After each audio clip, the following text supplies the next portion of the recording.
Hello, you wonderful people, and welcome to another episode of Super-Fanta-Fi. This being a show where we talk about TV shows of the supernatural, fantasy, and or science fictional genre. For today's episode, I'm going to talk about Season 1 of Carnival Row.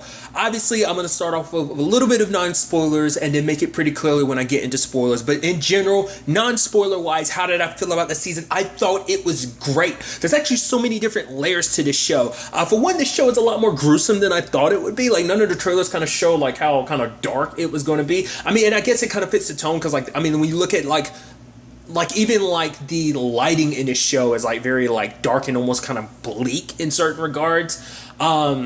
There's just like a lot of guts and blood that kind of gets thrown around here, and it just kind of took me by surprise. I was like, oh, I didn't expect things are going to get that bloody. They kind of immediately show you the tone of the show the moment they kind of open things up, but I won't go into that.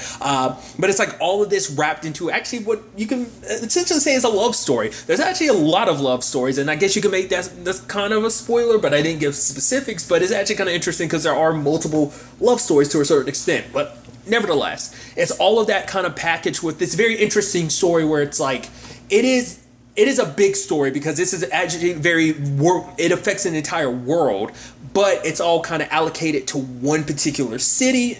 And so it's kind of interesting because whereas it's big overarching world building, but the whole focus is this small story, but this small story ends up having ripples and world effects, so it's just kind of interesting to think about that. All that wrapped in with a murder mystery too, which has some nice twists and turns. I'm like, dude, it's like one fake out after one red herring after another red herring after another. And I thought it was beautifully constructed, and it was just, it all fit well. Like everything, like that's the beauty of the show too. Is like everything plays its purpose into, like even if you don't see the connections at first, everything kind of slowly be like, oh, that's connected to this and this and that, and it's like, huh.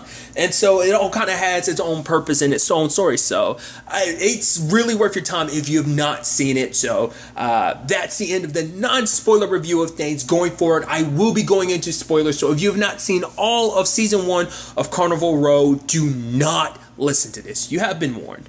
Okay, let's get into some spoilers. I liked how they did the whole storytelling in this regard. Because like obviously from the trailer, that there was bits about Vignette and Philo's past. I actually thought that's where we would have started, and then we cut to Philo as an inspector and whatnot. It's like, no, we started as him as an inspector, and we don't get their past until episode 3, like, because their past made up like 95% of episode 3. So I was like, oh, that's such an interesting thing, especially because at that point it's like Vignette finds out, wait, Philo's alive. That piece of shit, I mourned him for 7 years and it turns out he's alive. You kind of get all that hate, but now I think it's kind of neat how they did that, because this way, like, that emotion, you're like, you understand why. I think it's kind of neat where it goes a little bit hate, but it's never hate, because at the end of the day, Vignette still loved Philo, but it's because she loved him that she took it so hard. I mean, it's actually kind of interesting when you break it down and kind of understand why things ended up the way they did. Is because for him, Tourmaline had brought up something. Interesting enough, I had looked it up. The actress, is it like Carla Crow? I want to say it was. I might be butchering her name.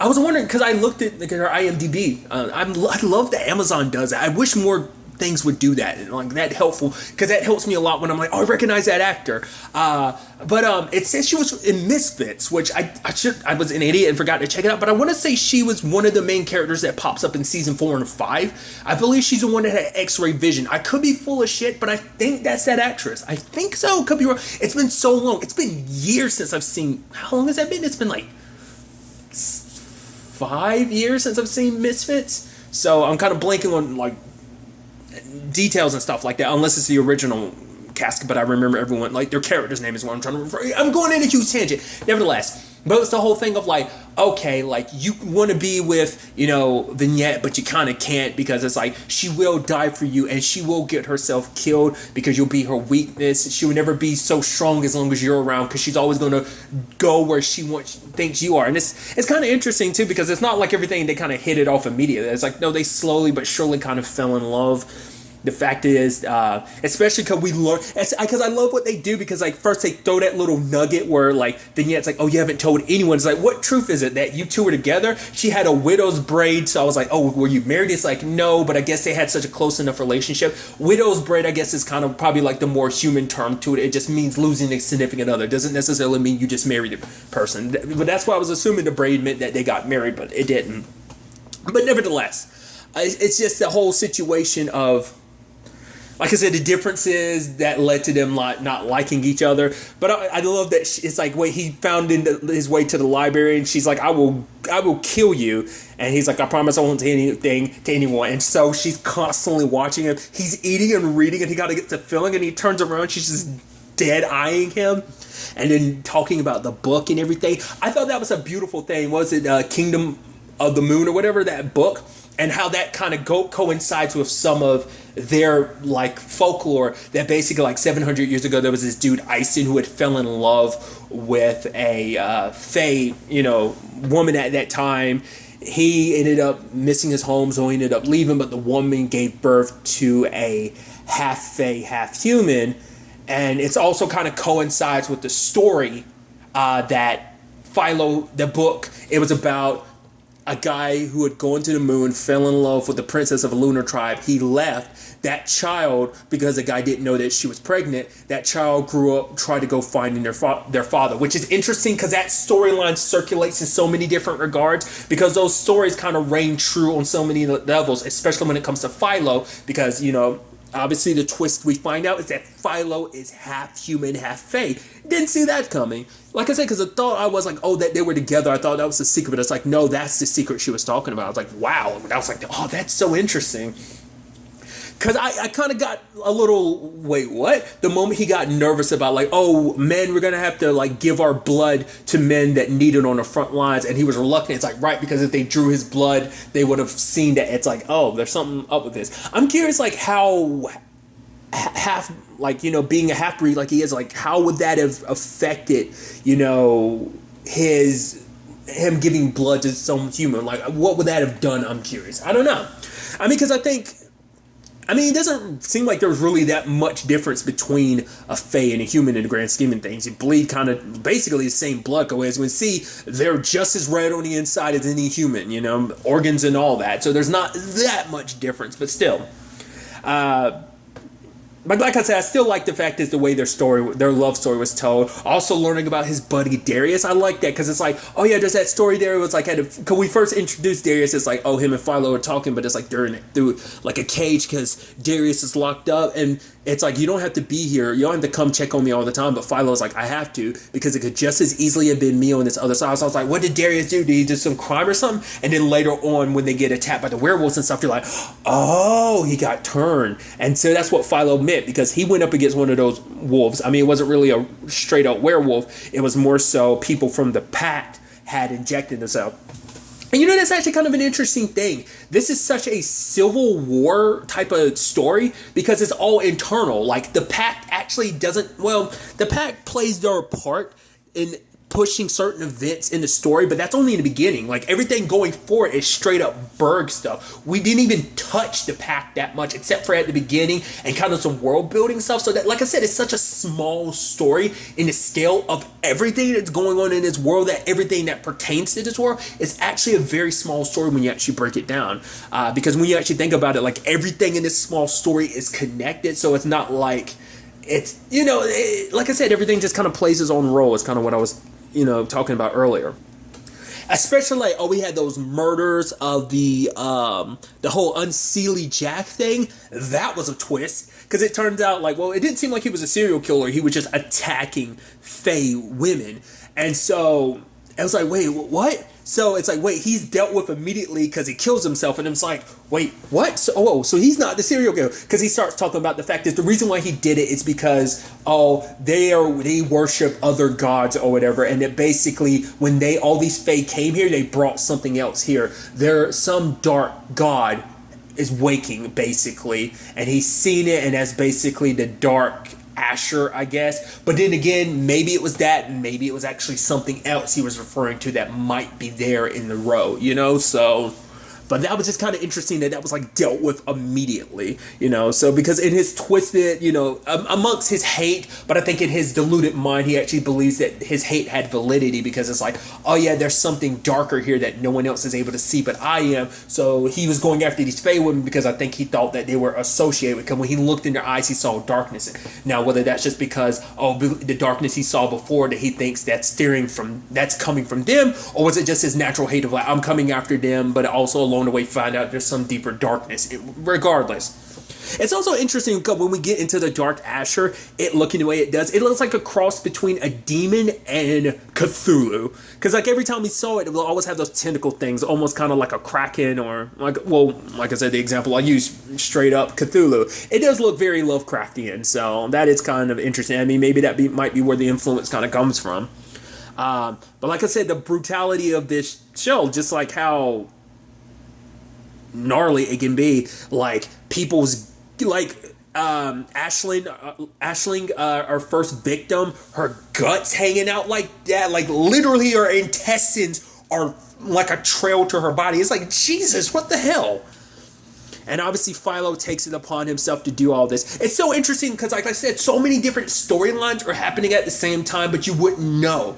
I mean, because it's actually interesting, the whole Black Raven storyline, that's something that Vignette kind of start tiptoeing in that direction. That literally gets left behind, like, quite a bit, like halfway through the show when you actually think about it. Like, she's kicking it with them for a while until like the whole like, oh, they think she's she's the conspirator, but it turns out to be Hamlin, which that whole fight sequence, which is actually pretty badass, like them like swirling in the air fighting, that's actually pretty dope. And I really like that. Obviously it was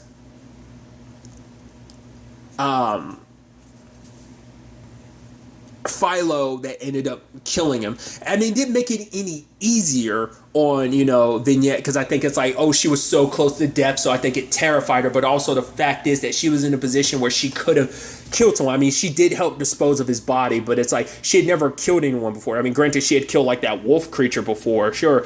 I mean, those are different circumstances. Like, I think because I forgot, this is also because she's talked about the fact that she's killed people before, but the whole point that she brought up to Delilah is she's never killed one of her own. So that's what made that so hard. I was like, right, because I'd forgotten about, they made a point of that. But it's like all these different murders. Then there's also the situation. Dude, there's so much to break down. The mortician, or what was his name? Morgaine. As like his storyline's actually super sad because it turns out the dude, the headmaster at that orphanage, cost him. I know, which is funny.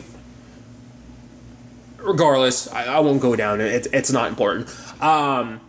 Essentially, him and the mortician were together. They were actually, over the years, they've had like a secret affair. Like, obviously, the headmaster, there were rumors that basically he'd go to like hook up with like fey prostitutes, but that was a cover up the fact that he was gay. And it's like, oh, that's so heartbreaking, especially because I thought the twist was interesting too, because even like Philo was like, dude, we were literally in the morgue, you didn't even let it a hint of it slip that you were literally performing an autopsy on your lover and you didn't break. I mean, that shows a lot. I mean, but to be fair, that also shows like how scared he is. It's so interesting, and I think that's kind of a neat element that they brought to this, that it is this racism between humans and fae, but also like this is a time where it's like, yeah, shit like that you kind of have to keep secret because you will be killed, or if not worse, for it. But I thought it was kind of neat because Philo can understand, because I love that whole thing of like, for him it's like, for the mortician dude, Morgaine, it was like, the fact of the matter is like, we only got together like once a week, but it started feeling to the point that everything else, and Philo had finished being like, everything else started feeling like a lie. And it was like, yes, because they had that connection. Because for Philo, like, he felt that when he was with Vignette, it was the first time he even told her. It's because she was like, oh, is this because Tourmaline had been like, oh, when it's all said and done, are you like, he's going to go back to Berg, he's going to have a woman, a human woman, a Berg woman, and then he's going to have children, so you're going to be kind of a forgotten memory. So yeah, he's nice and all that now, but that's also coming from the fact is that Tourmaline, it seems like her and Vignette had a relationship in the past. Like, whatever happened between them, like, Vignette still looks at them as friends, but you do see hints throughout of that still being there. You could almost make the argument that's kind of why Tourmaline did what she did, kind of push. I mean, she told Philo later on, it's like, I never told you to fake your death. I thought you kind of literally handle things like an adult and kind of break things off. But you can make the argument she has her own selfish reason for doing it, but at the same time, she's shown on many different occasions like she's able to put her feelings aside and put Vignette's happiness first, and I think that in itself speaks volumes. But it still breaks your heart to be like, yeah, she has feelings, and that's going to lead to a very complicated thing in the future. Like she's only going to be able to put her feelings aside for so long before that becomes an issue. But that could be something we kind of delve into the future. But like I said, I'll kind of get to all of that soon enough.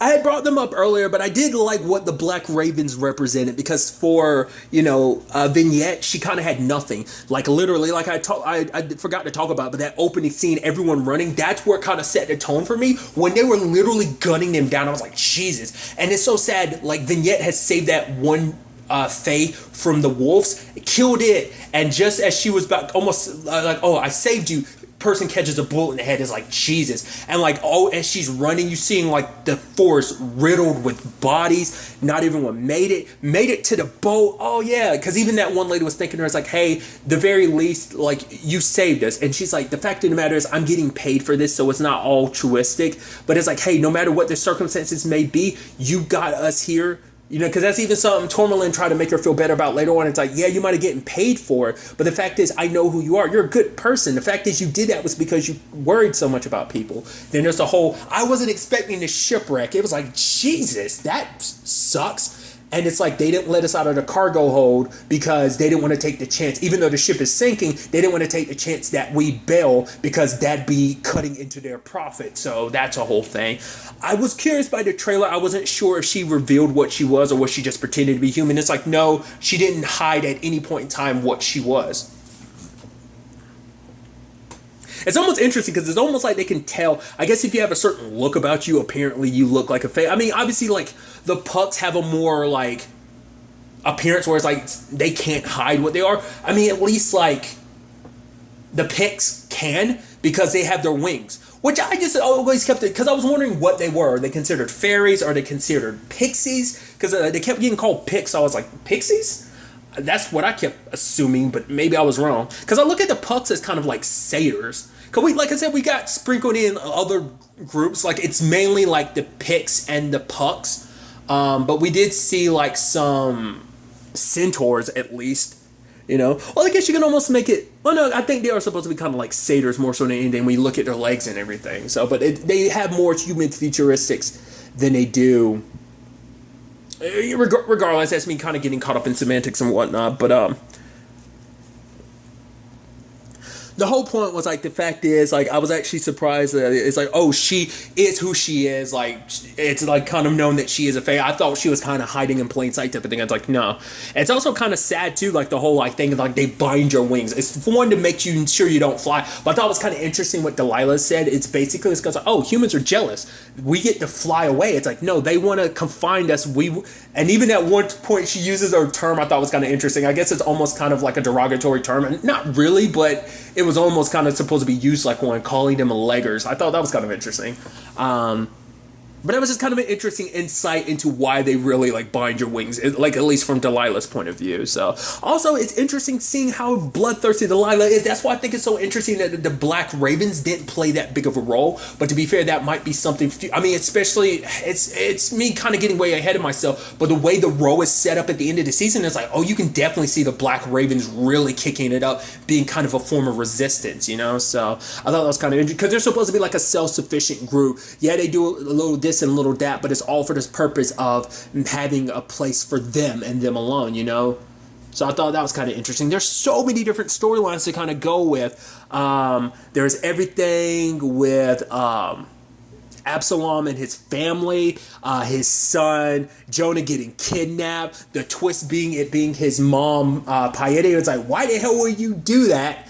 And then, like, the son figuring it out because he hears his mom stepping, but he never brings it up to his dad. Because I guess he didn't think his dad would believe him. That does make you wonder why at no point did he tell his dad. But he didn't. Oh, dude, there's just so much to break down. And then there's everything with Longerbane. the Chancellor kind of like, oh, you kidnapped my son, but that's because Paeta had already set that in his head. I was like, what is she doing? Because it seems like because it didn't really click in my head until until literally the end of the season that it kind of like, like I said, the pieces really started falling into place. But it was like her talking about the fact that she married Absalom because it's like, oh, she knew what kind of great man he would be, but their son would be in particular, his son would be a greater man, this and that. That destiny is what pushed her. So I was like, is that what this is all about? To a certain extent, it kind of was. But it's like, how would kidnapping him be a part of this? You're getting your husband to take his rival out of the way. Why is that? I guess because at the end of the day, Longerbane knew more than he let on. So I guess she needed him removed anyway. I guess it's like she needed her husband's rival out of the way so that it can leave him unimpeached, that basically, not unimpeached, but unchallenged. And, the whole Sophie storyline, which I love the fact is that she had to pretend to be sad at the funeral, which we saw the blowout she had with her dad earlier in the episode. And that particular episode, before he died by Paete's hands. And I love her being like, oh yeah, what? Oh, you gave me the location of my son even though I know exactly where he is because I kidnapped him? Oh, let me sit here and kill you. It's like, jeez, dude. So I couldn't figure out what, but that's like I said, so many connections. For one, the fact is that, you had that whole complicated thing between Portia and Philo, which I feel so bad about just because it's like, obviously, she really likes Philo and she wanted things to be more between them, but obviously he was very cut off because of his past. But now we find out the big reason why, because there's always a part of himself that he kind of had to hide, and he ends up telling Portia the truth, which she was like, no, I'm gonna accept you no matter what. He tells her the truth, she pushes him away, which later on leads to him getting arrested because it's like, oh, everyone finds out that he's actually half Fae because of her, and then it's like, oh, that basically all the murders were murders he committed because they were all people who knew the truth about him. The headmaster that died knew about his situation because his wings had gotten cut off before he was kind of put there. It turns out Aisling was his mom, and it's like, oh my god, that's the worst time to find out she's your mom after she was murdered. You never got a chance to know her. And because he kept hearing that song, like that song made him think back to his time in the orphanage. It's like, why is that? Because Aisling literally flew there and would sing to him, but when he wake up, he'd see a shadow of her leaving. So that's why this song, like her singing voice was so beautiful. Like there is this beautiful, like somber, hauntingness to that song, and it's just, I don't know, certain shit. Like I kind of like, and I love how they kind of go out on the episode with that song too. It's a, I don't know, certain, like musically, certain shit just hits you a certain way. Like even vocalizing like that, it just, I don't know, it makes you sad. I guess because of what it's about, the message of the song, it's about her son and everything, the baby boy she couldn't look after, a child who, because he is a halfling, like the fact of the matter is it's already tough enough for them to survive, but also having his wings clipped. It was actually kind of sad because Asifa had talked about the fact is it's kind of sad because, his wings look so kind of frail, like he would have never been able to fly, and, but still, just because of his whole halfling situation, it's like, wow, that's kind of sad because because he's the only halfling we've met over the course of in the show, at least that we're aware of it, because every other Fae is full-blooded all across the board. So I just thought that was kind of interesting, kind of piecing everything together, the mortician, as well as a headmaster being victims as well. So it's three people. And then like Philo figured it out. It's like, these are all people who have connections to me, but why? Why is this all connected to me? And then, like I said, everyone arrests him. But no matter what the circumstances are, like even Berwick, and I like that. Berwick was kind of reluctant. He was just kind of like, no, there's no way because even like Vignette had brought it up later on. She's like, wait, don't they know you? Like they would at least know that you're not capable of this because you've literally been working with them for years. But for Philo, it's like, well, the fact of the matter is I lied to them, so it's not like they really know if they really know me, But still, that shouldn't matter who you.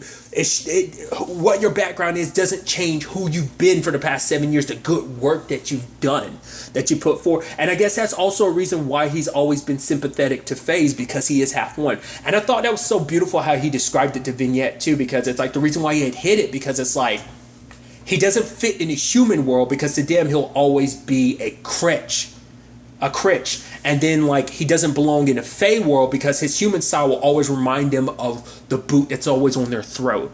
You know, and that was actually an interesting conversation with Darius. Darius is known for a while, like ever since 7 years ago, because he also found out like, oh, you and Vignette are having a thing, but also, which, you know, from a central standpoint, I like that too, because it's kind of like we're kind of in a moment like phase, like their wings kind of like pixies, like their wings kind of flap and flutter like that, and there's also like this beautiful glow to it as well, like when they're kind of in the moment and stuff like that. I thought that was just, I don't know, like beautifully, there's beautiful symbolism in it. I mean, not even just symbolism, I mean, I think it's pretty literal, but I think it's just kind of, I don't know, it's almost kind of like the beauty of a peacock, you know, when they, you know, because that the whole spreading their, because that's supposed to be like a mating ritual, like when a peacock spreads their wings. Because that's male peacocks, right, that do that. Like that's to attract females. Like, oh, whoever has the most beautiful tail attracts the ladies.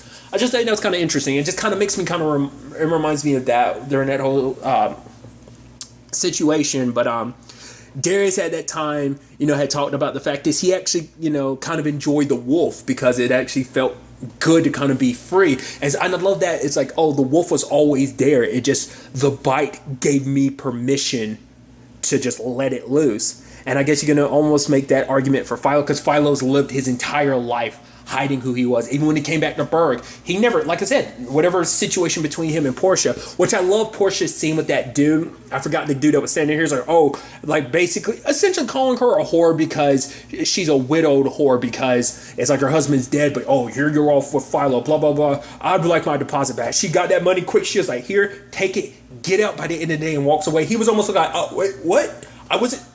He was almost looking like, holy shit, I wasn't expecting you to stand up to me and literally kick me out right now. It's like, don't be an asshole, you know, so you wouldn't have gotten kicked out. But nevertheless, and that was actually something that never circled back around. But it's actually kind of sad, too, going back to the whole Portia situation.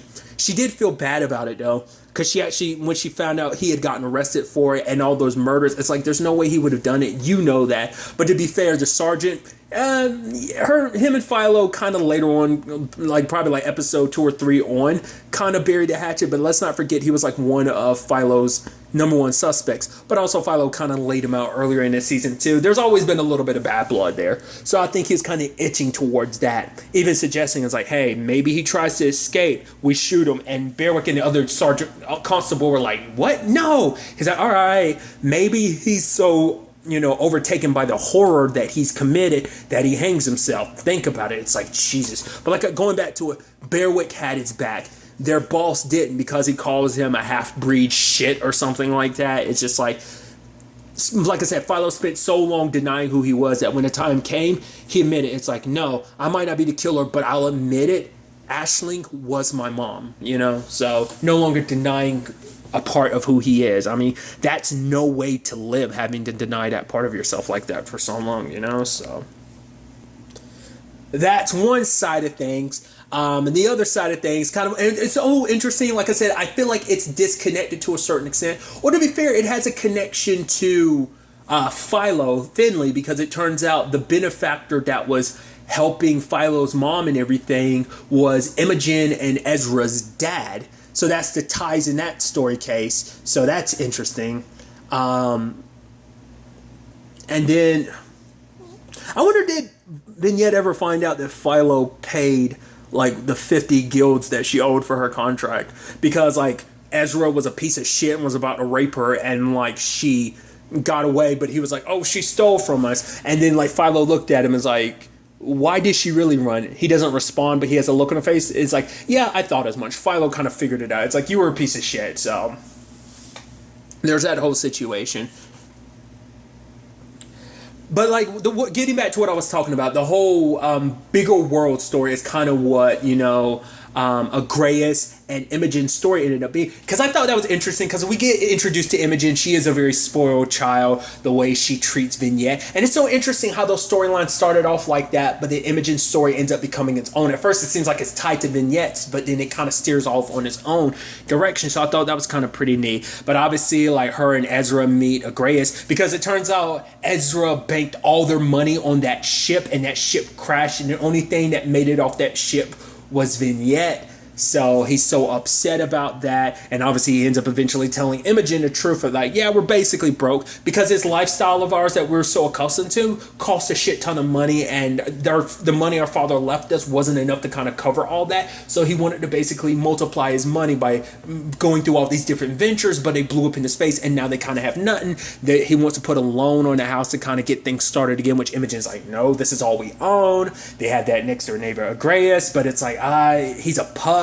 Because a puck, in particular, a fae being in a powerful position like that, it's like, wait, what the fuck? Like, obviously, like the whole point of this series is kind of like the X-Men thing. It's literally meant to be a very poignant version of racism. It's just meant to be kind of packaged differently, you know? Kind of adding a more mystical side of things. I mean, to be fair, like, because I think, like, that's a thought process, I mean, I've had myself about, if we end up ever finding out aliens are real, I feel like human history has shown how we react when people are different. I think if aliens came to this world and be like, whoa, who are these people? Get the fuck off our planet type of shit. It'd be that type of thing. Just because that's just, am I saying all humans are like that? No, but hate runs deep in people, and you can find people who are filled with hate will find any reason to hate someone else. You know, they'll pick at anything just because you're different. So that's the whole point. So like, that's why I'm like, the parallel can exist in many different formats, because I could see it being there, especially the way hate runs deep in so many people. Regardless, that's a whole tangent within itself. But the whole point is, like, initially it starts off as a business transaction, because, like, and I like that Agreus isn't stupid. He sees through a lot of what Imogen tries to do. Is like, oh, you're getting me to come through the back door. Because you're getting people to paint stuff in the front. Oh no, you did that because you didn't want people to see, and it's just kind of all falling apart. Even like the people she brings around him as part of like the dinner and whatnot. And at least Ezra, it's like, hey, Ezra's pretty chill because he made an attempt, even though he was super against it at first. But then later on, as the season progresses, it's like, oh, you show more and more of your true color. But I thought, like, Imogen and him and Agreus, that was a love story I didn't see coming. Like, that actually took me by surprise. Because, like, when they were, especially, like, you know, because at first she was just dreading it all the time because, like, all these people around. But then the auction happened, and it's like, oh, that dude being like, oh, your brother. Oh, we hear he's in deep straits. They're broke or whatever. And it's like, oh, yes, but he's putting his money towards good ventures. I mean, how much of a great man Ezra is. The fact is that rather than sitting on his laurels and just enjoying the fortune that was given to him, he's trying to make his own way. And the dude shuts his damn mouth, and you almost have Imogen being like, oh, shit. And then, like, talking about the painting of like, oh, so what's so beautiful about it? And the dude's kind of like, it's a masterpiece. It's basically like, he's such a snob that it's just because it's something that's other people say it's beautiful, like he's associating value to it because other people are associating value rather than recognizing its beauty in its own, which even Agreus I kept butchering that. He was like, yeah, it's beautiful. Honestly, I wish it wasn't worth 300,000 money. I love that because for him it was like he was just showing up the other dude, and I love it too because he was like, yeah, those two just had sex before they came in, and she's like, how would you know that? He's like, I could smell it. And it's like, the fact is that the way his wife is so uptight like that, wound so tight like that, I'm surprised he could even pull himself out of her. And Imogen laughed. I was like, oh, the walls are slowly coming down. And just like the time they spent together, it's like, holy shit. Like, and then to the point she was actually kind of enjoying it. He was like, oh, we're going to have to find a way out of this agreement. She's like, what? No, we don't have to. I mean, it's honorable. And he's like, oh, it's almost sounding like you enjoy this. And she's like, no, he's a puck. But she kept fighting it more and more. But as time went on, it's like she did enjoy it. She was actually kind of feeling great about it. And then it's like, oh, well, I guess I'll have to keep hanging out with him like he wants me to. And it's actually a very beautiful love story because I think, and it was actually kind of sad when you actually hear the conversation between Ezra and Puck, kind of understanding where he was. He was an indentured servant for 5 years, and then it turns out like, oh no, like he, slowly but surely built up his way and built up his fortune on his own. But it turns out, what was the term they used? I think it's slipjack. Basically, you hunt people who were run out of their contract. So, example, someone like Vignette, for example, he hunted down his own people because I think it's almost like this twisted form of self-hate because it's like you grow up in a world that's filled with Puck, like, you know, but that's not a world he wanted to live in, because like the real world, the world where all the power and position, because if you're just in a world filled with Pucks, you're still at the bottom of the totem pole. So all he wanted was to be amongst, you know, other people. The people with the real power that met are humans. So it's like, if I want to be in the world of men, I have to play the type of games they do. And that, because it's like, oh, you know, it's like, you say it's kind of messed up that I hunt my own kind as slipjack and whatnot, but most slipjacks I met were your kind, so don't kind of look upon me like that. But regardless, like, their attraction to each other, Imogen and Agreus, I thought was, like I said, it was a beautiful connection. And obviously he said some shit just to kind of piss her off, but it wasn't enough to pull her away, because it's like, yeah, like the fact is, he even talks about the fact is he couldn't get her off his mind and everything. And it is, and even like his servant Fergus was like, yes, you're accustomed to danger, but is she? That the fact of the matter is, your relationship, it's like, I'm looking out for you because you're my master, but also at the same time, I'm also looking out for her, because this is a war, because it's not just danger coming your way. Sure, as a Puck, you're always going to be in danger, but as a girl who's grown up basically sheltered the way she is, she's not used to this world. So there is, you know, this forbidden fruit love that's kind of born from it. But like I said, I think Agreus kind of grew to finally feel accepted. And that's a big part of the story, is obviously acceptance, because like Vignette, like I was like, oh, I've always accepted you for who you were, Philo, because Philo wanted someone else to accept him other than Vignette. And that's why he told Portia, because he thought there was something there, but he didn't want his, like, hey, I don't want you to waste your time with me. I'm a half human, half fae, you know, and it's like, in case you ever did want to have children together one day. I guess he wanted to warn her just in case it turns out like, hey, your kid came out, our child is 1/4 fae, which I'm sure that'll put the child in even more danger with that whole complicated situation, because it's not a Saiyan situation of just like, oh, you'll survive. I think like the whole Fae thing probably weak. I'm wondering if you're 3/4 human, will that balance out enough of the Fae to make it so that you live? Maybe being half and half just is too much for a young body to handle. So like most babies don't grow up to be that half bloods don't really grow up to be that old, you know. So that's what I'm assuming, but nevertheless. But like, getting back to it, you know, Ezra catches them and is threatening to shoot Agreus. But then it's the whole thing of like, oh, like Agreus defends himself, but it's like, oh, now you screwed up. All of this you've built up is all for nothing because you attacked me, a human. You're done, Puck. Everything that you own is gone. But I was actually halfway expecting Imogen to say, like, we got to kill him, got to make him disappear. Which, of course, she's not going to do, no matter what the situation is. Even if she's in love, that's still her brother. That's still your family. That's the only family you got left. You know, you love and care for him. So obviously, you know, like I said, it's so interesting because where this all started with it being kind of a negotiation, and then love grew from there. Them actually kind of on some Romeo and Juliet level stuff, because they instead of like, oh, we both die, we both actually get away. So they somewhat have a happy ending. Obviously, that's not done because you have Ezra being like, I will hunt you down. Literally at the end of the season, we see him staring at the sea, and Imogen staring out there as well. But, you know, as a human, I'm sure he can go wherever he wants to. So that's going to be interesting to see where that storyline ends up taking us. But like I said, I think it's just so interesting. It started off connected to the main story, but ends up, like I said, it's a subplot, but I think it's kind of an example of the bigger world. And I think that story, I'm curious to see where that potentially would go in the future. Now, time to circle this all the way back around. Talking about Piety. Holy shit.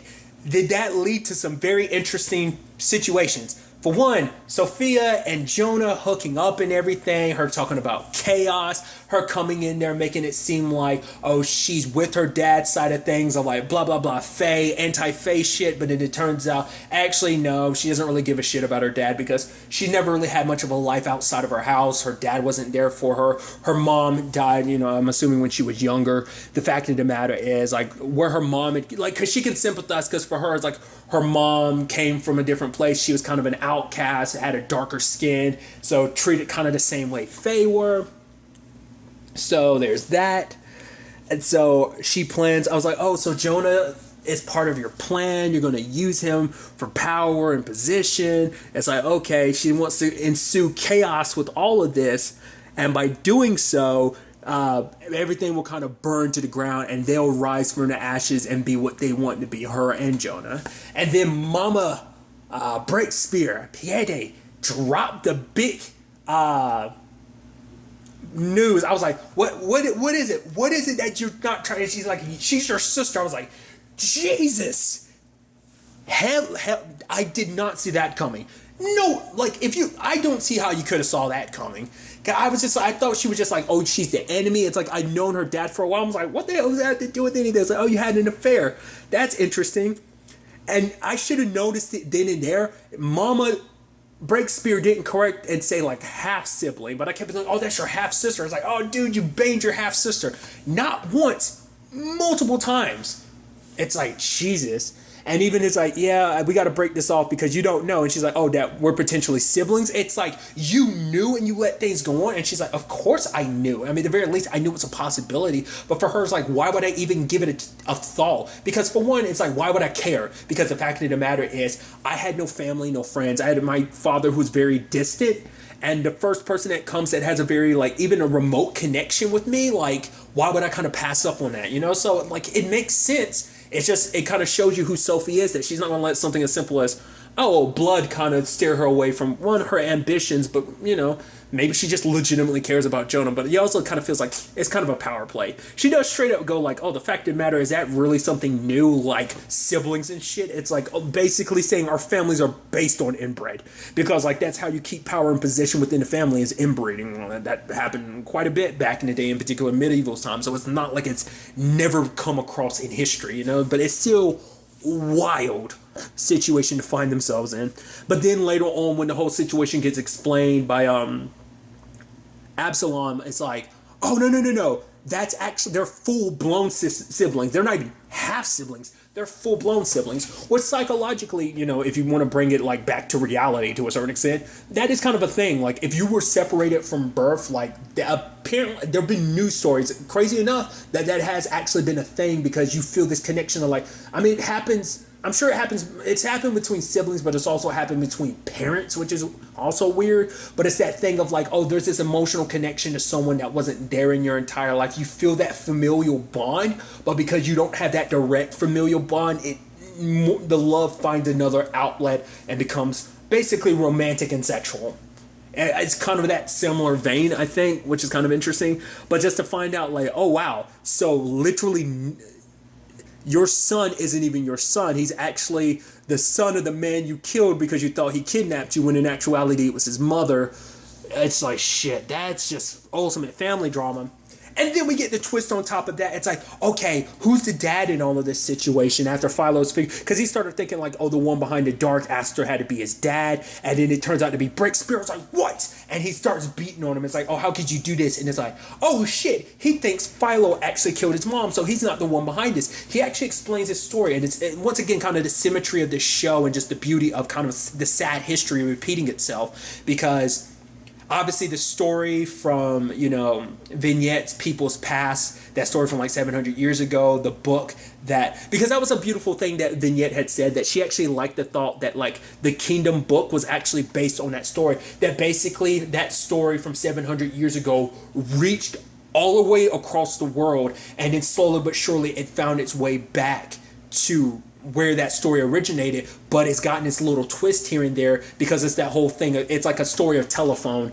You pass the message on and it gets changed a little bit at a time, and a little bit more until it's almost a completely different story. But obviously you can see the similarities. But there's similarities there because there was love between Absalom and Aisling because, you know, but his father found out and threatened to kill her. So it's kind of a similar thing.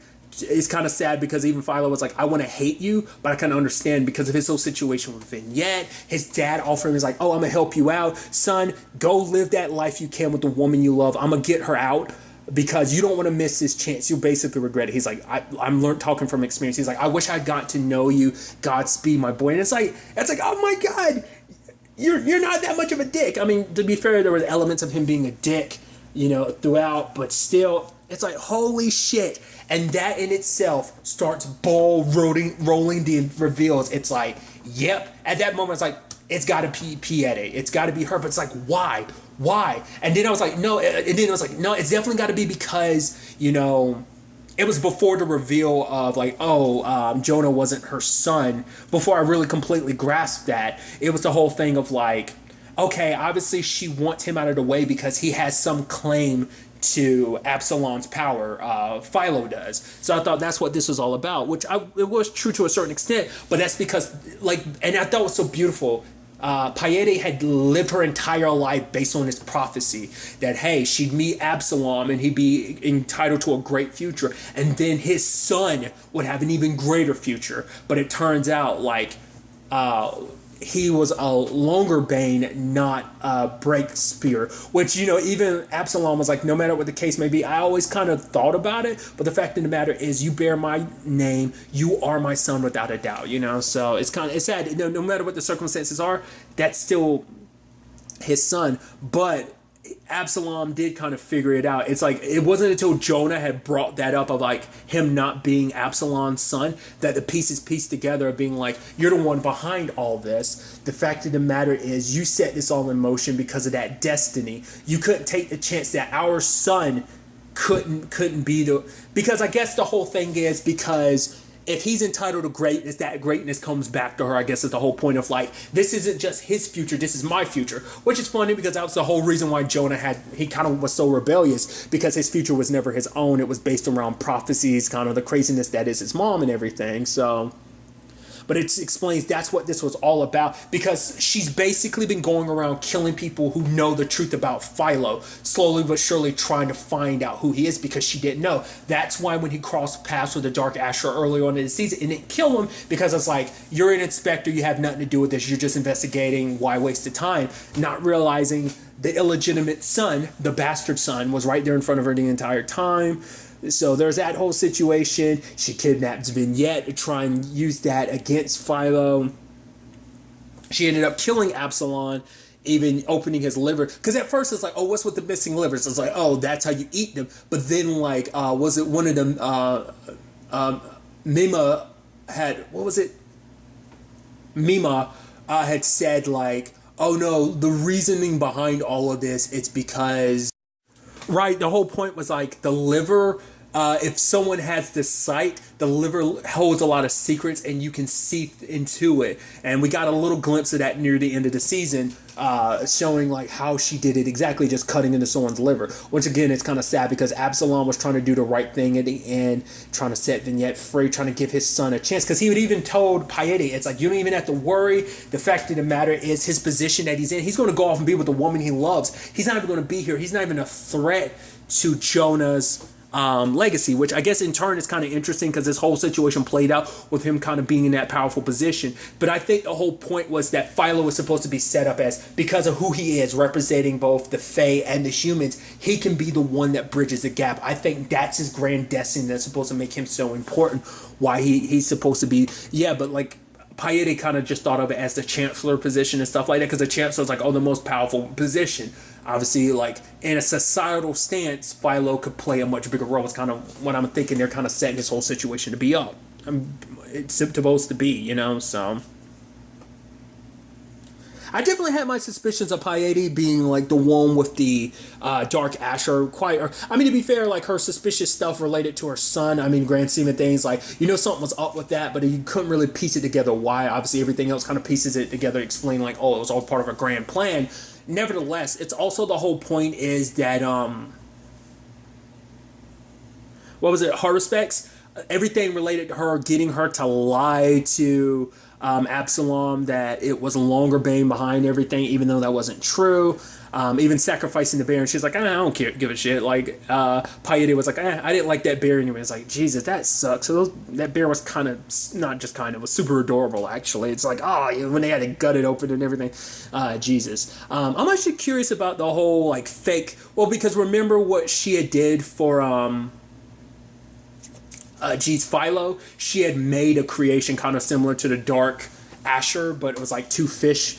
And it's like, oh, kill the thing, put it out its misery, but it's not going to die as long as you're alive. As long as you breathe, it's never going to die. Meaning that somewhere out there, that thing is still locked up in a jar, divided into three pieces. Well, because the Dark Asher ends up piecing itself together, it's like, yeah, that's most likely going to end up piecing itself together. It's kind of sad. It kind of reminds me of homunculi, which I didn't even think about till now. Because like my initial thought when hearing about the dark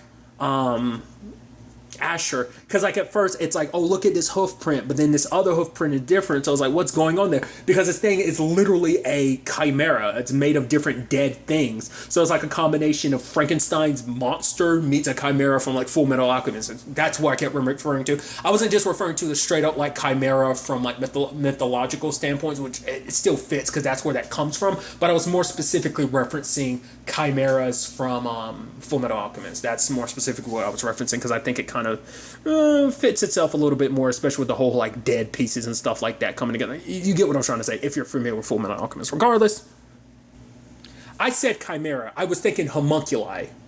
Well, that kind of goes hand in hand, but I was more specifically referring to the homunculi before. Like they're all kind of patched together pieces, but the chimera are kind of the same thing. Like I said, I was thinking more so homunculi, so I'm correcting myself in that regard. Once again, nevertheless, a whole tangent in itself, but it's actually kind of interesting because there was that line from her. It's like, oh, to be fair, I would have never even known about your existence. None of this would have fallen out if it weren't for your mom giving out that blackmail note. It's like, wait, what blackmail note? And then it turns out, oh, it was actually Sophie who wrote that. And it's actually Jonah who figures it out because he looks at the note from her and compares it to the ransom letter.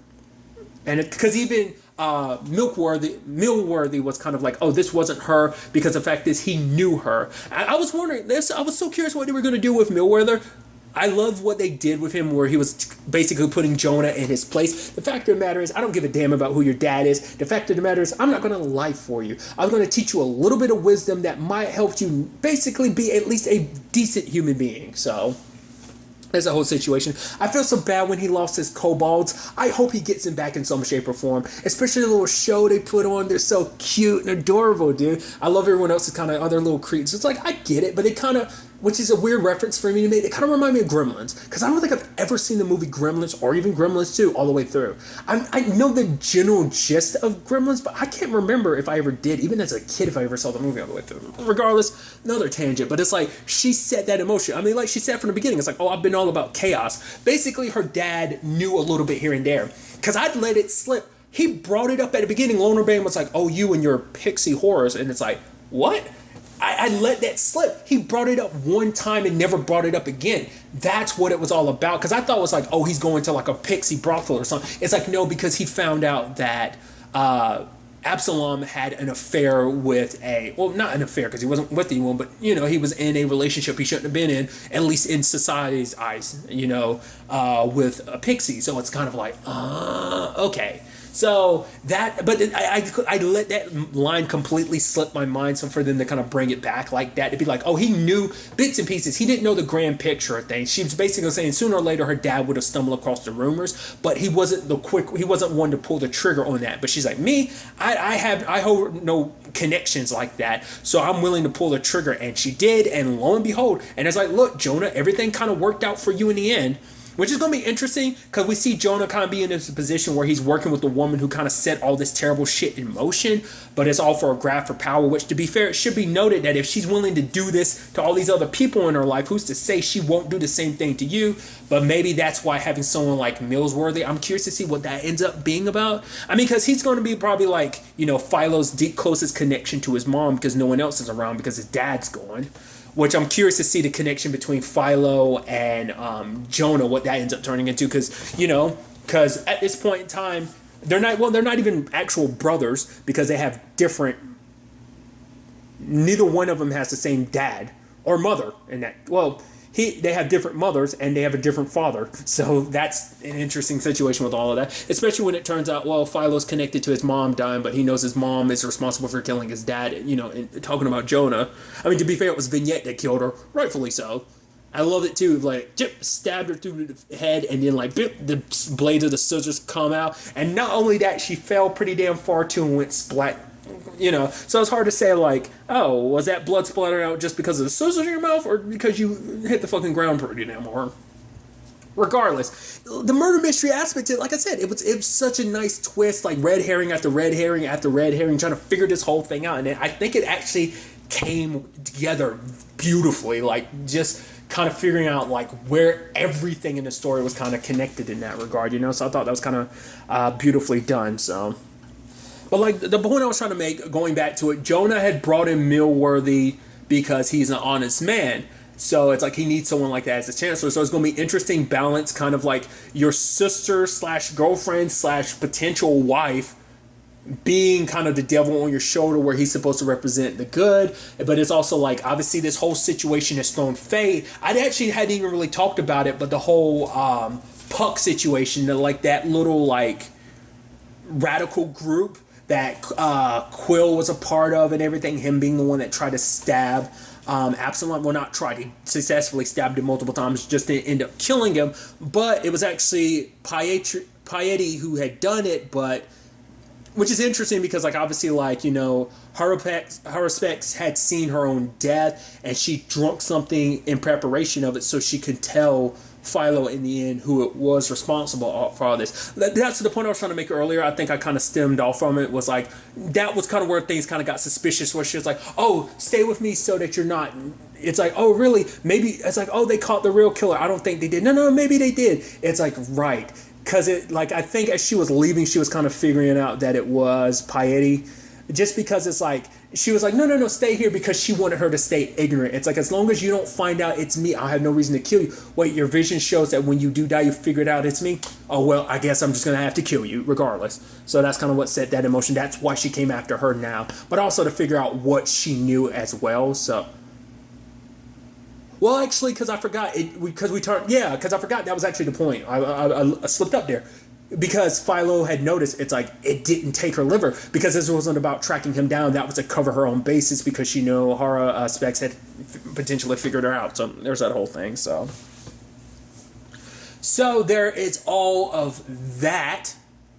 Obviously, things are going to get worse for the Fae with all this going down. That group is still out there, like, kind of doing that. Like, I'm curious what their ambitions are. I guess it's supposed to be like, it seems like they're a very like radical religious group, following like the words of like the hidden one and whatnot. Even to the point they end up killing one of their own brethren just to get his uniform so they can get close to Absalom. So, but I think it's kind of like, yeah, it's all for the greater good type of thing. So we're gonna have them kind of kicking. It's like I said, I think we're gonna have like different like radical groups. Like, I think more will kind of pop up, but there's those Puck, and then there's like the Black Ravens. Obviously, the Row is kind of caught in the middle of that. It seems like the city's being divided between the Fae on one side of town and humans on the other. Just as, Philo and Vignette were trying to leave, all of this happens. And the whole thing of like things will never be the same afterwards. There's no going back. Philo making the decision, because Vignette was like, you stay there, don't cause any trouble. The fact of the matter is, I'll be here, I'll find a way back to you. But for Philo, it's like, no, we spent too long apart. I already regret never, turning my back and leaving you the way I did, pretending to die. And I even loved, Vignette being like, we're so lost, but he was like, we're not lost, we're found, because despite everything that's happened, despite what they've been through, they still find themselves here together again against all odds. Even after these 7 years, they still found their way back to each other. I think that speaks volumes that they are found when they're around each other. So my voice is a little hoarse, kind of getting to that point because I've been running my damn mouth too much and kind of been really, really excited. Like I said, I really like this show. I figured I would, but I didn't expect things to kind of captivate me. I'm so curious to see what they do, because obviously, like, it seems like season 2, potentially, if there's going to be a season 2, I'll look into that in a little bit, but it's like, it seems like that'd be a lot more like, not necessarily political drama. Obviously, it will play into it, but I'm curious, like, he's not going to be an inspector anymore because he's been revealed to be a half Fae, plus he's going to be on the Fae side of town. But to be fair, that could mean that he is an inspector, like, all his experience, as a soldier and as a, inspector could help him kind of solve things on their side of things. Like I said, things are just going to get chaotic, as Jonah said. Things are going to get better, going to get worse before they get better. Also, what about Darius? Darius had made a point to be like, if anything ever happens to you, if they find out the truth about you, what's going to happen to me? They're going to get rid of me the moment they got it, because it seems like Philo is the only like thing that kept them from doing anything to Darius. So there's that whole situation. I'm also curious to see what they do with the whole Portia thing. They might not ever circle back to that, especially not him and Vignette are together. She's also probably like, yeah, I'm kind of the one that said everything. And most, like I said, she tried to apologize, but being like, oh, it was all a lie. But, you know, he wouldn't betray who he is now. It's like, I've denied who I am for so long, so no more doing that. So Carnival Row has been renewed for a second season, which I'm so excited to see what they do with the second season, where they go from here. Like I said, I get the feeling like it's still going to be kind of a small story. I'm sure it's all going to be confined to the row, but like I said, I feel like, I feel like this season was leading up to many ripples to affect worldwide, but I feel like we'll probably get pieces here and there about the worldwide situation, but I think it is going to focus on like a very the row was already divided, but now it's divided even more because the literal lines in the sand were drawn. And that's the whole point. Like Philo at the end of the day had to choose a side, and he chose a side to be beside Vinette.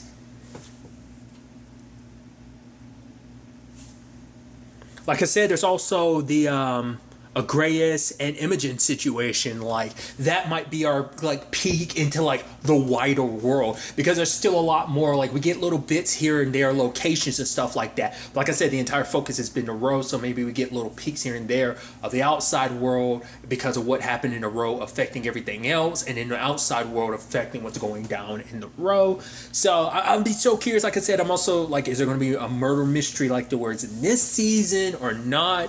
And it might be a completely different mystery they might end up solving. Like I said, I feel like it's more so going to be like a Civil War situation, or just kind of, like I said, the lines in the sand are drawn. Allies, people that were once allies are now enemies, and enemies before might have been, like I said, maybe two, like, you know, both factions, and then you have like the more radical side of things. Like obviously we're seeing the more radical side on the Fae side of things, but obviously we're also seeing the radical side on humans as well. So I think it's going to all turn into a boiling point of just a lot. And like I said, I think we could see a potential love triangle, especially considering the fact is that Philo and Vignette are stuck here in Carnival Row. Let's not forget Tourmaline is also there too. And like I said, as she was saying goodbye to Vignette, you could tell it was like breaking her heart, because it's like, yeah, I want you to be happy, but at the same time, I'm happy with you being with you. So obviously that's not going to be the easiest thing to let go. I am so excited to see what they do with season 2. Obviously we're going to be waiting a while, but I'm very curious to see what their plans are for season 2. But really, that's all I want to talk about. Until next time we meet, be happy, be safe, live life to the fullest, and enjoy it. Good day and good